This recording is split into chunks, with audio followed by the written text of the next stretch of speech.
Je vais vous lire la suite, page 98 d'une vie de Simone Veil, chapitre 4, Revivre. Et merci pour vos likes et commentaires et à tous les abonnés et de continuer ainsi. Page 99, excusez-moi, en haut de la page. Donc, là-dessus, il était entré dans la Résistance aux côtés de Pierre-Henri. Donc, je reprends juste avant. Après l'armistice, excusez-moi. Donc, fin de la page 98, que vous compreniez. Parmi eux se trouvait un homme remarquable, Michel de Boisseux, dont j'ai tout de suite éprouvé un vif intérêt à suivre les conférences. Il ne manquait pas de panache, et après avoir passé le concours de l'école normale supérieure, juste avant la guerre, il avait accédé à la cour des comptes. Après l'armistice, replié à Montpellier, il avait épousé, sans en faire mystère, une mademoiselle Cahin, le jour même de la promulgation du statut des Juifs, allant jusqu'à l'annoncer urbi et orbi dans un faire-part paru dans la presse. Là-dessus, il était entré dans la Résistance aux côtés de Pierre-Henri Tingen, séduit par l'attitude de ce jeune homme. Cette expérience de la vie donnait une grande richesse à son enseignement, apprécié par des étudiants dont la plupart, comme moi, n'arrivaient pas directement du lycée. Les travaux de conférence autour de lui m'ont passionné et ont contribué à faire de cette période de ma vie un moment heureux et fort. Michel de Boisseux compte d'ailleurs encore beaucoup pour moi et pour mon mari dont il a facilité le démarrage professionnel. Le hasard a voulu que sa femme et lui, d'esprit toujours alerte, habitent le même immeuble que nous. Ils sont nos plus anciens et plus fidèles amis.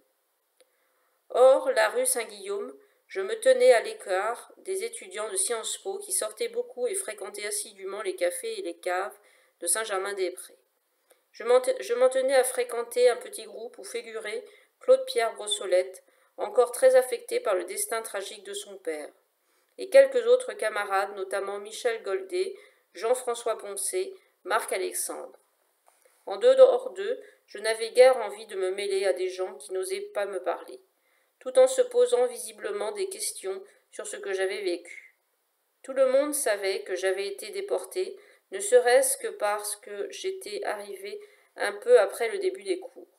Je redoutais aussi les remarques du genre de celles que j'avais subies en Suisse. Et puis, je ne raffolais pas des discussions politiques. Elles étaient d'ailleurs moins présentes qu'on aurait pu l'imaginer dans cet établissement. D'une manière générale, si certaines conférences suscitaient débat chez mes camarades, ceux-ci n'affichaient guère leur opinion. Trop de plaies étaient encore mal cicatrisées. Parmi nos professeurs, c'était la même prudente réserve. Les anciens pétainistes ou les tenants de la droite classique faisaient le dos rond. Ainsi, tout le monde savait que Pierre Renouvin, notre professeur d'histoire, intellectuel brillant, pédagogue rigoureux, dont la famille avait payé un lourd tribut à la Résistance, n'était pas un homme de gauche, c'est le moins que l'on puisse dire, mais chacun respectait sa rigueur d'historien. Le clivage entre les deux Frances, celle de la collaboration et celle de la Résistance, demeurait trop lancinant pour que les gens ne veillent pas à éviter des polémiques inutiles. L'un des rares souvenirs que j'ai conservés des débats de l'époque portait sur la laïcité. Quelle qu'ait pu être leur conception religieuse, j'étais frappé de voir à quel point, dans cette période de reconstruction de la République, nos professeurs tenaient à nous inculquer une haute idée du reste plus rigoureuse qu'elle ne l'est aujourd'hui. Les bémols récemment apportés à la loi de 1905, par exemple, personne ne se serait permis de les envisager à l'époque. La France sortait du pétainiste et les principes laïques de la Troisième République retrouvaient leur pleine signification. En fin de compte, je conserve un bon souvenir de ce début d'études universitaires. Pour le reste, la vie suivait son cours. Le soir, je lisais beaucoup, par plaisir autant que pour le travail universitaire.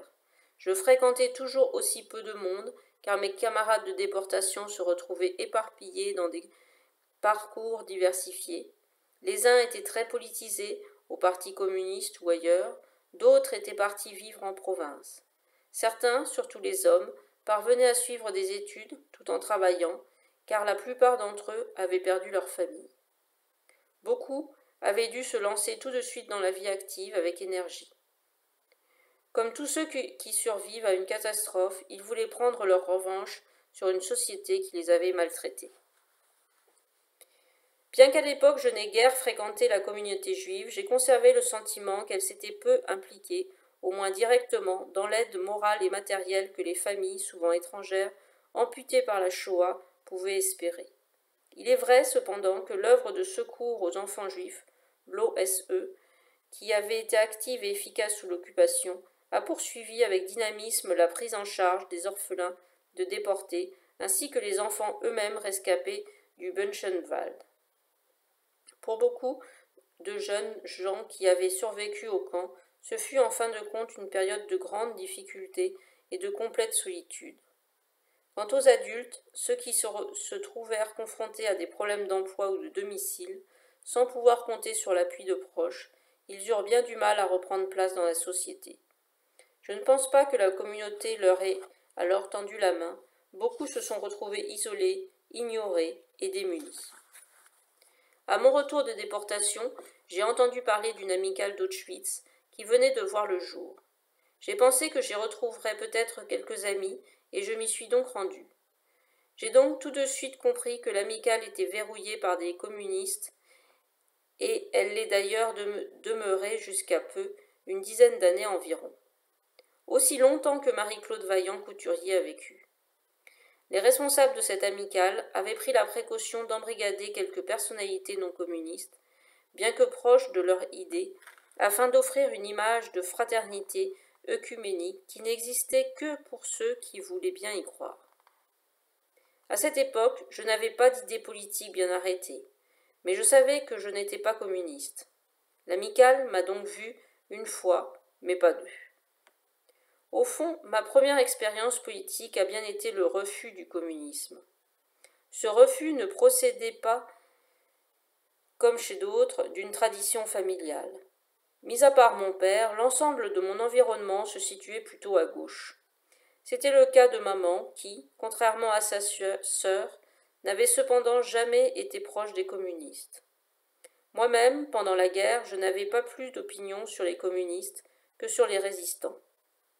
À mon retour du camp, et en dépit de l'amitié que j'avais pour les deux femmes que j'avais connues à Beaubrec et retrouvées dans la petite maison de Drancy, j'ai pris conscience du sectarisme stalinien des communistes. Il m'était insupportable et il l'est demeuré. Comme les vacances de Mardi Gras approchaient, Michel Goldet m'a proposé de partir faire du ski avec lui et une autre amie de Sciences Po, Antoine Veil. J'ai accepté avec d'autant plus de joie qu'il s'agissait de mes premières vacances depuis des années, et nous nous sommes rendus à Grenoble, où vivaient les parents d'Antoine. J'ai alors découvert une famille remarquable, qui par bien des côtés m'évoquait celle que j'avais perdue.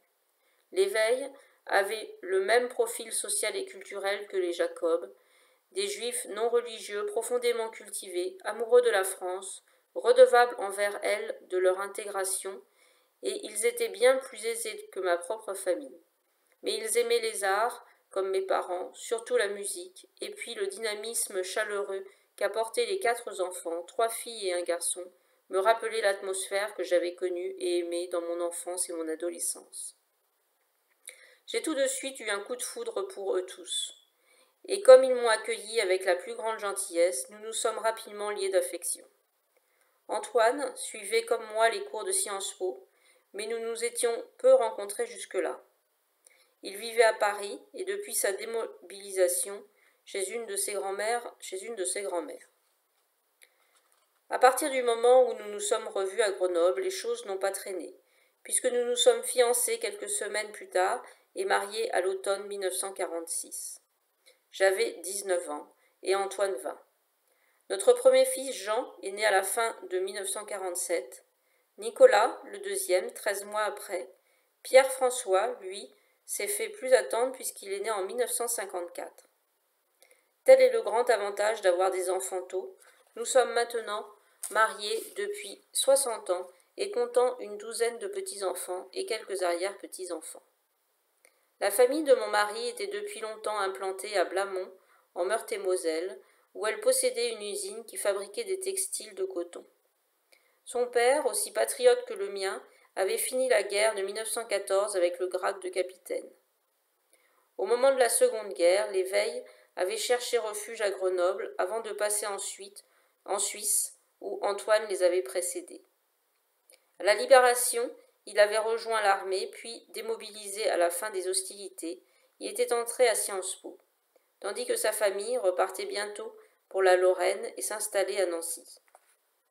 Mes beaux-parents étaient des gens austères, mais de grande qualité humaine et affective.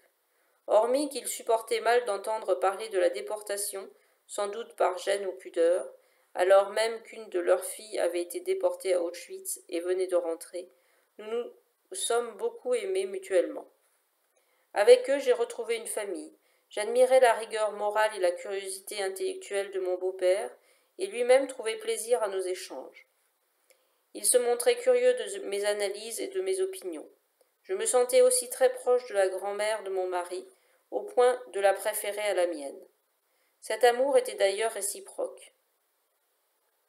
Quand j'avais un souci, je passais la voir, parce qu'elle habitait Paris, et je lui en parlais. Notre maître de conférence à Sciences Po, Michel de Boisseux, occupait alors le poste de chef de cabinet de Pierre-Henri Tégène, un homme qui comptait dans cette après-guerre ministre de l'Information à la Libération, puis garde des Sceaux, vice-président du Conseil dans le gouvernement Ramadier de 1947. Afin d'aider notre jeune couple, et parce qu'il nous appréciait autant l'un que l'autre, Michel de Boissieu a proposé à mon mari un poste d'attaché parlementaire au Conseil de la République, nom que portait alors le Sénat.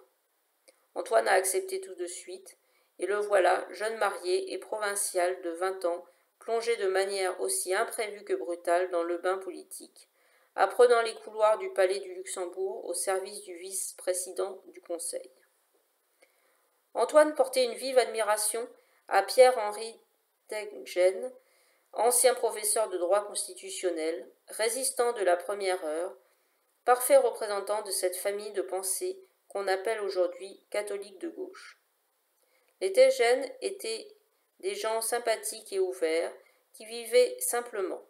La République, à l'époque, payait mal ses parlementaires et ses ministres, lesquels menaient des trains de vie modestes, sans commune mesure avec ce à quoi les récentes décennies nous ont habitués. Au surplus, il n'y avait pas grand-chose dans les assiettes, pas plus pour les gens au pouvoir que pour les citoyens ordinaires, mais cela n'avait guère d'importance. Notre existence prit rapidement un rythme accéléré.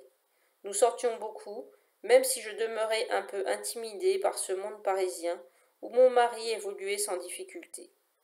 Les discussions étaient riches, et l'espoir de bâtir une France nouvelle habitait tout le monde. En ce début de 1947, la vie politique était intense.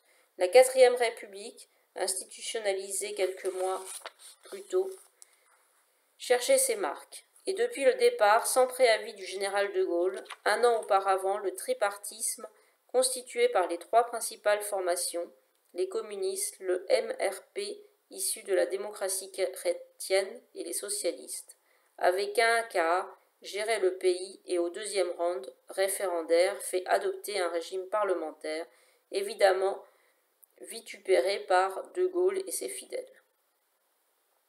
L'année 1947 allait être celle de la clarification.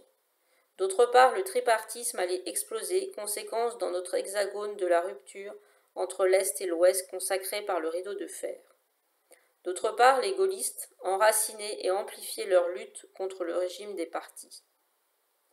La 4e République n'allait ainsi pouvoir survivre qu'en résistant aux coups croisés des communistes et des gaullistes, paradoxalement unis pour l'abattre.